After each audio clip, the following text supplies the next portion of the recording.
Hi friends, ఈరోజు క్లాస్లో వచ్చేసి ఒక సింపుల్ ప్రాసెస్. అంటే మనం లైనింగ్ బ్లౌజులకి నార్మల్గా అయితే కొన్ని బ్లౌజులకి ఇప్పుడు శారీలో బార్డర్ అలా వచ్చింది అంటే హెమ్మింగ్ చేయకుండా కుట్టుకోవాలి. ఖచ్చితంగా హెమ్మింగ్ చేయకుండా వేసుకుంటే కొందరికైతే నచ్చుతుంది, కొందరికైతే ఇలా కాకుండా హెమ్మింగ్ చేసేలాగా వేసుకుంటే బాగుంటుంది అనిపిస్తుంది.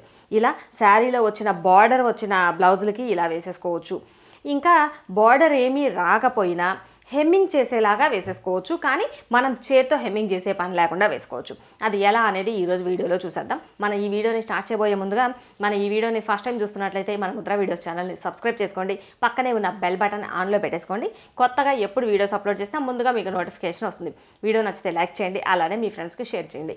ఇప్పుడు మనం హెమ్మింగ్ చేసే అవసరం లేకుండా లైనింగ్ బ్లౌజ్కి ఎలా హ్యాండ్ని కట్ చేసుకోవాలి, అలానే స్టిచ్ చేసుకోవాలి అనేది చూద్దాం. ఇప్పుడు మనం ఫస్ట్ ఈ హ్యాండ్ని కట్ చేసుకోవడానికి ఫస్ట్ మనం లైనింగ్ పీస్ని తీసుకుందాం. లైనింగ్ పీస్ని తీసుకొని చివరన హెమ్మింగ్ కోసం ఎంతైతే ఎక్స్ట్రా పెట్టుకుందామో అనుకుంటామో ఆ ఎక్స్ట్రా క్లాత్ వరకు ఇలా మార్కింగ్ చేసేసుకోవాలి. ఇలా మార్కింగ్ చేసుకున్న తర్వాత ఇక్కడి నుండి మనం హ్యాండ్ పొడవుని కొలతల్ని మార్కింగ్ చేసేసుకోవాలి. హ్యాండ్ పొడవు వచ్చేసి 5.5 ఇంచులు. 5.5 ప్లస్ ఒక 1/4 ఇంచు పైవైపున ఖర్చు కోసం ఎక్స్ట్రా పెట్టేసుకోవాలి. ఇలా ఎక్స్ట్రా పెట్టుకున్న తర్వాత ఇక్కడి నుండి హ్యాండ్ కర్వ్ కోసం మార్కింగ్ చేసేసుకోవాలి. 5.35లో నుండి ఈ చివరన హ్యాండ్ డౌన్ కోసం 5.35లో నుండి 3.5 ఇంచుల దగ్గర పైవైపు నుండి హ్యాండ్ డౌన్ కోసం మార్కింగ్ పెట్టేశాను. ఇలా ఇంతవరకు మార్కింగ్ చేసిన తర్వాత హ్యాండ్ చివరి లూజ్ వచ్చేసి 13 ఇంచులు. 13 ఇంచుల్లో సగం అంటే మనకి 6.5 ఇంచు వస్తుంది. 6.5 ఇక్కడ ఎంత అయితే వచ్చిందో దీనికి ఒక 1 ఇంచ్ ఎక్స్ట్రా కలుపుకొని ఇక్కడ మార్కింగ్ చేసేసుకోవాలి. అంటే హ్యాండ్ డౌన్ దగ్గర 6.5 ప్లస్ 1 7.5 ఇంచులు. ఇక్కడ మార్కింగ్ చేసిన తర్వాత ఈ 2 డాట్స్ని కలిపేసుకోవాలి. ఈ 2 డాట్స్ని కలిపేసుకొని ఎక్స్ట్రా ఖర్చు కోసం 2 ఇంచులు మార్కింగ్ చేసేసుకోవాలి. ఇలా మార్కింగ్ చేసిన తర్వాత ఎక్స్ట్రా ఖర్చు కోసం కూడా ఇలా డ్రా చేసేసుకోవాలి. ఇప్పుడు మనం హ్యాండ్ పొడవు కోసం మార్కింగ్ పెట్టాం కదా, ఇక్కడి నుండి హ్యాండ్ కర్వ్ని తీసేసుకోవాలి. ఇప్పుడు మనం మార్కింగ్ చేసుకున్న ఈ పీస్ని కట్ చేసుకోవాలి.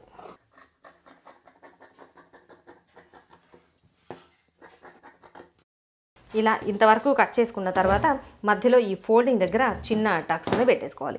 టక్స్ని పెట్టుకొని ఇప్పుడు ఫ్రంట్ పార్ట్లో లోతు తీసుకోవాలి.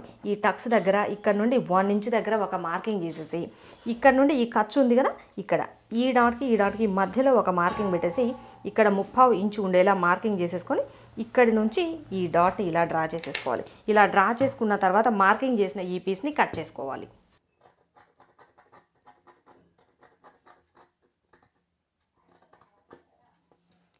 ఇలా కట్ చేసుకున్న తర్వాత లోతు తీసిన వైపున చిన్న టక్స్ను పెట్టేసుకోవాలి. ఇలా ఇంతవరకు మనం హ్యాండ్ని కట్ చేసుకున్న తర్వాత ఎక్స్ట్రా హెమ్మింగ్ కోసం ఇలా మార్కింగ్ పెట్టాం కదా, ఈ మార్కింగ్ దగ్గర చిన్న టక్స్ పెట్టేసుకోవాలి. టక్స్ పెట్టేసుకొని ఇప్పుడు మనం ఈ హ్యాండ్ పీస్ని తీసుకోవాలి.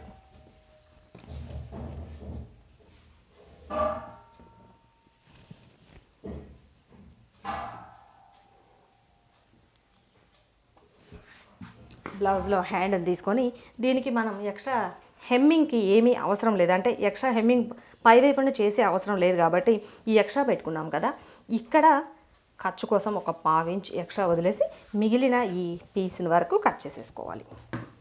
కొంచెం ఎక్స్ట్రా తీసుకున్నామంటే మనకి స్టిచ్చింగ్లో కట్ చేసేసుకోవచ్చు.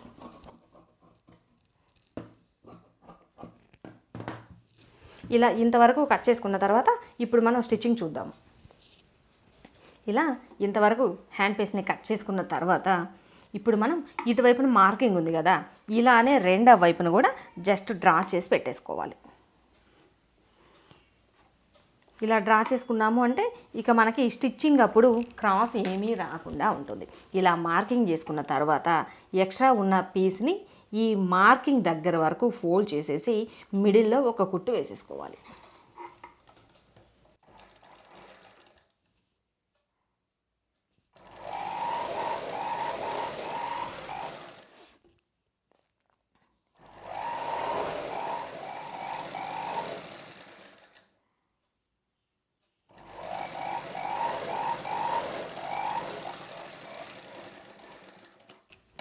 ఇలా ఈ మార్కింగ్ దగ్గర వరకు జస్ట్ ఇలా ఫోల్డ్ చేసేసి కుట్టు వేసేసుకోవాలి. ఇలా కుట్టు వేసుకున్న తర్వాత ఇప్పుడు మనం ఒరిజినల్ బ్లౌజ్ పీస్ని తీసుకోవాలి.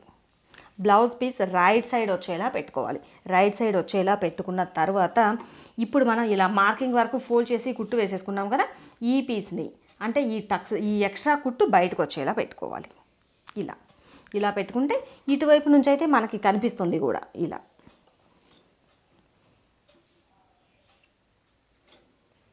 కొంచెం అంటే ఈ కుట్టు పై వైపునే మరలా కుట్టు రావాలి, సెకండ్ కుట్టు ఇలా వచ్చేలా పెట్టుకొని ఇప్పుడు కుట్టు వేసేసుకోవాలి.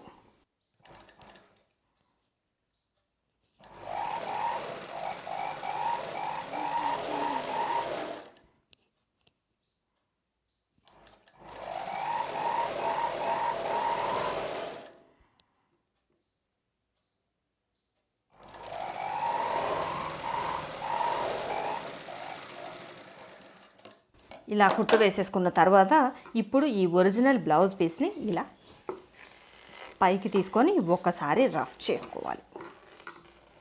ఇలా రఫ్ చేసుకున్న తర్వాత ఇప్పుడు మనం ఈ ఖర్చుని లైనింగ్ పీస్ పై వైపునకు తీసుకొని ఈ లైనింగ్ పీస్కి మాత్రమే మనం ఈ ఖర్చు కుట్టు పడేలాగా ఈ లైనింగ్ పీస్ పై వైపున ఇంకొక కుట్టు వేసుకోవాలి.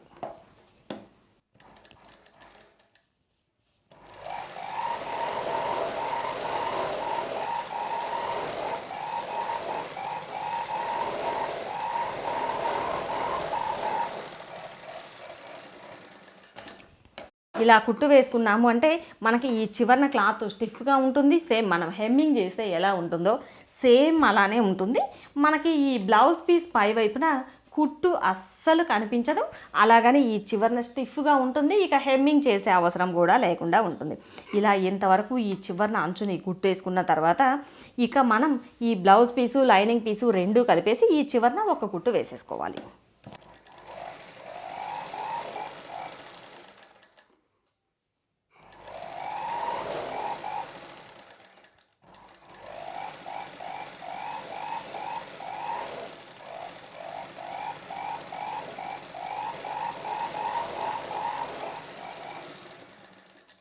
ఇలా కుట్టు వేసుకున్న తర్వాత ఇక ఎక్స్ట్రా పీస్ని కట్ చేసుకొని మనం మన బ్లౌజ్కి జాయిన్ చేసేసుకుంటే సరిపోతుంది.